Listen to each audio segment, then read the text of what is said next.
Very good afternoon ninth class. So हमने अपने इस चैप्टर में एटम्स एंड मॉलिक्यूल्स में एटम के बारे में डिस्कस किया, एलिमेंट्स के बारे में डिस्कस किया। Now we are going to discuss about molecules and compounds. So first of all what are molecules of a compound. ठीक है, कंपाउंड को डिस्कस करने से पहले मॉलिक्यूल्स क्या होते हैं।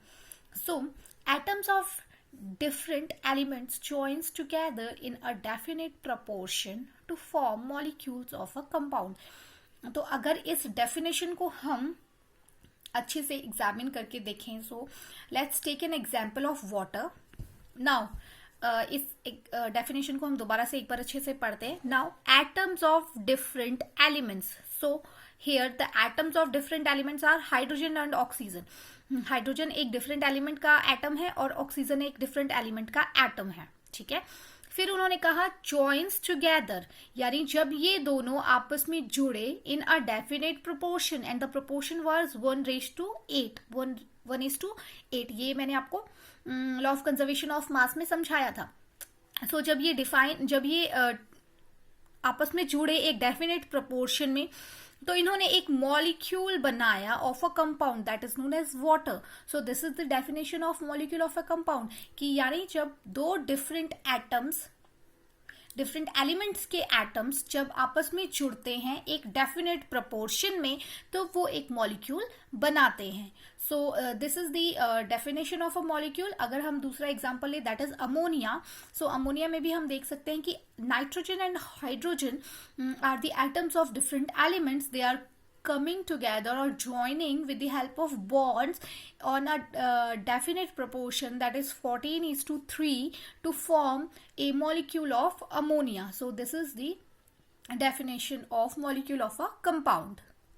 So दैट वॉज मॉलिक्यूल, क्योंकि हमने ये चीज डिस्कस करी थी कि जो एटम्स हैं वो सिंगली प्रेजेंट नहीं होते, मतलब वो लोनली प्रेजेंट, अकेले में प्रेजेंट नहीं होते। कभी हाइड्रोजन जो है वो H की फॉर्म में प्रेजेंट नहीं होता, वो H2 की फॉर्म में प्रेजेंट होता है। तो हमने ये चीजें देखी थी, या तो एटम्स क्या है मॉलिक्यूल्स की फॉर्म में प्रेजेंट होते हैं, या फिर वो क्या कहते हैं आयंस की फॉर्म में प्रेजेंट होते हैं। तो मॉलिक्यूल हमने डिस्कस कर लिया कि what is molecule. Now let's come to the ions.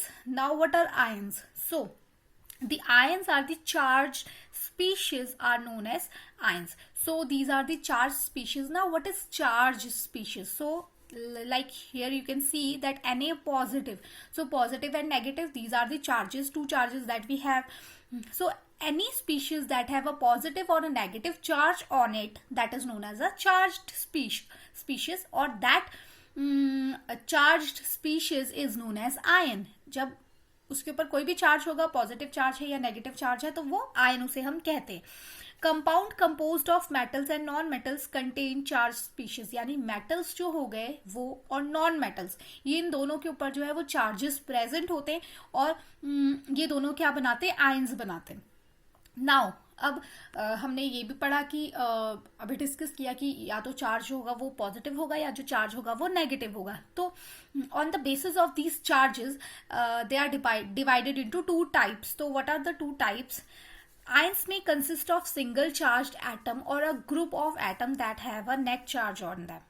ठीक है, जैसे कि अगर Na पॉजिटिव की बात करें तो वो सिंगल, ठीक है, सिंगल जो है वो एटम है जिसके ऊपर एक चार्ज है। वैसे एक क्या हो सकता है कि एक जैसे कुछ एक कंपाउंड, जैसे अमोनिया हो गया, ठीक है, अमोनिया हो गया, तो NH3 या फिर NH4 पॉजिटिव होता है उसका चार्ज, तो वो एक ग्रुप है, एटम्स का ग्रुप है जिसके ऊपर पूरा का पूरा चार्ज है। तो ये जो चार्ज्ड स्पीशीज हो सकती है वो सिंगल फॉर्म में भी हो सकती है और एक ग्रुप्ड फॉर्म में भी हो सकती है। नाउ अगर कोई आयन है जो कि नेगेटिवली चार्ज्ड है या फिर पॉजिटिवली चार्ज है, ऐसा हो सकता है कि आयन नेगेटिवली भी चार्ज्ड हो सकते हैं, पॉजिटिवली भी हो सकते हैं, उनके ऊपर नेगेटिव चार्ज भी हो सकता है और पॉजिटिव भी हो सकता है। सो जो नेगेटिवली चार्ज्ड आयन है उनको हम एनायंस कहते हैं, where are the positively charged ion is known as cation. अब एग्जांपल देखें। सो NaCl जो सोडियम क्लोराइड है, दैट इज एन कंपाउंड। ठीक है, सो ये मॉलिक्यूल है इसका। तो अब क्या है, it consist of positively charge sodium. जब पॉजिटिवली चार्ज सोडियम और नेगेटिवली चार्ज क्लोराइड जो है वो आपस में इकट्ठे हुए, उन्होंने बॉन्ड फॉर्मेशन करी, तो उन्होंने सोडियम क्लोराइड बना दिया। ठीक है। अगर हम इन दोनों आयंस को, इन दोनों एटम्स को सेपरेट करें तो इनके ऊपर सेपरेटली क्या है, एक पॉजिटिव और नेगेटिव चार्ज है। बट जब ये दोनों आपस में कंबाइन हुए तो इनका पॉजिटिव और नेगेटिव चार्ज क्या हो गया, कैंसिल हो गया, और इन्होंने न्यूट्रल सब्सटेंस जो है वो बना दिया। ये चीज समझ में आ गई। Now a group of atoms carrying a charge it is known as polyatomic ion. अगर एक ग्रुप ऑफ एटम है जिसके ऊपर बहुत सारा चार्ज है, मतलब आइदर पॉजिटिव और नेगेटिव चार्ज उसने कैरी किया हुआ है, तो उसको हम क्या कहते हैं, पॉलीएटॉमिक आयंस कहते हैं। So this is all about molecules and ions. Now let's move towards the questions. So the first question is define molecules of compound, give one example। आपने जो एग्जाम्पल देना है वो हाइड्रोजन और अमोनिया नहीं होना चाहिए, इसके अलावा कोई और एग्जाम्पल आपने देना है। Now the second question is define ion and the third question is what is polyatomic ions। polyatomic ions क्या होते हैं। जो second question है define ions, इसमें आपने ions को पूरा डिफाइन करना है। Thank you.